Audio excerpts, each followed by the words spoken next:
Саламатсыздар ма?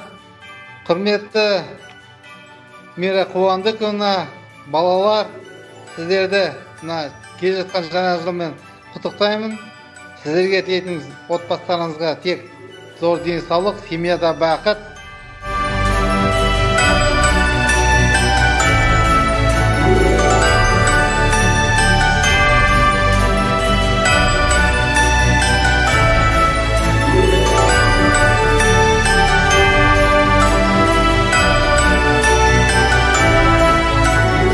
Сегодня в преддверии Нового года нашу семью поздравило руководство Сил воздушной обороны.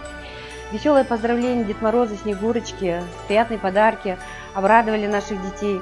Хочу выразить благодарность Министерству обороны в лице главнокомандующего силами воздушной обороны генерал-майора Даурена Кусанова. Большое спасибо.